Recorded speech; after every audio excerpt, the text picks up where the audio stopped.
De Adventure Run is in Saai-Tiert uitgegroeid naar een geweldig groot evenement. Met zo'n 3000 deelnemers barst het zowat uit zijn voegen. En het is vooral de gezelligheid en het diverse parcours wat de deelnemers zo aanspreekt. Het is geweldig, hè? De hele ambiance. Eiland, mooi waar hier.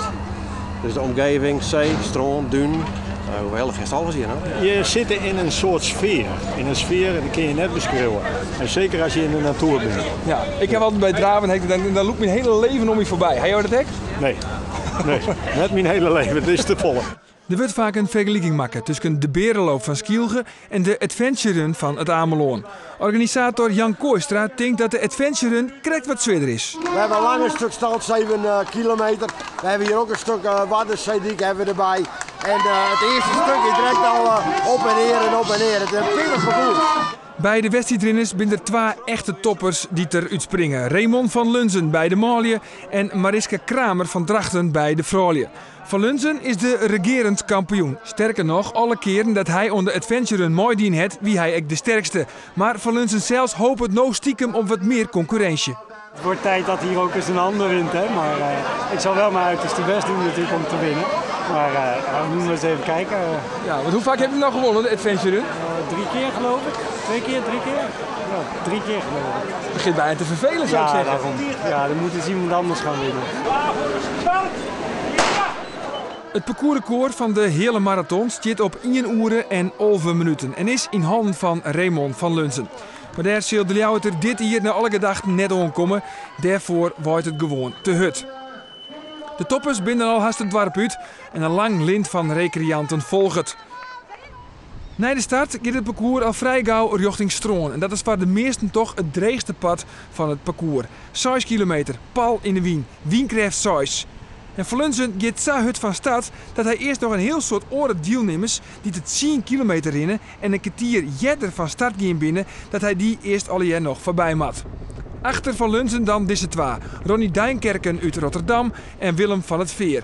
En dit is Mariska Kramer. Zij rent, en dat is knap, op het zondeplak, op 1 minuut van Lunzen. De achtervolgers hebben wel het voordeel dat ze geerwerkje kennen. En dat is bij deze hudden wat eerste wien wel een voordeel.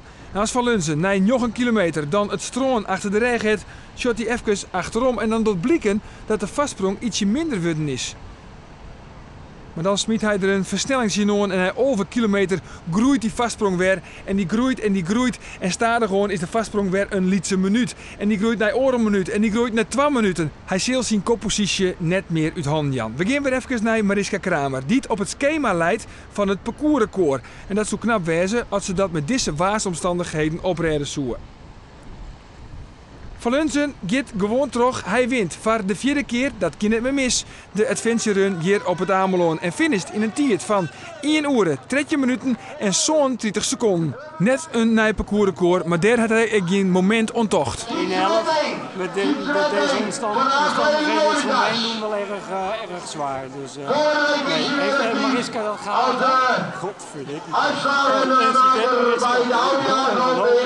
Kramer finisht uiteindelijk als zonde en haar eindtijd is 1:16 en dat is dus in die ter vernieuwing van haarzelfs een nieuw parcoursrecord. Ja, ik hier was net het idee dat het nog leuker zou. Het stroom dat we, zeg maar net zo heel makkelijk om erin. Dus hier was dacht ik van dat wordt nog kut. Maar het is een heel mooi groepje man en dat werken mooi together. Dat is dan nog slagen. Van Lunzen mat dan nogal even wachten, want zijn vrouw kan elk moment binnenkomen. En als zijn vrouw Klaske van Lunzen na 2 uren oer de finish komt, zit ze hielendol stikken. Het is een echte neurzetter. En die Sam en de Brun die denkt, dat blijf ik mooi bij. Want die Jolanda die loopt de moeite. En dat is Simmereen Jens. Klaske, Raymond heeft weer gewonnen. Joker Jong uit Zeewolde. Joker Jong uit Zeewolde. Gefeliciteerd.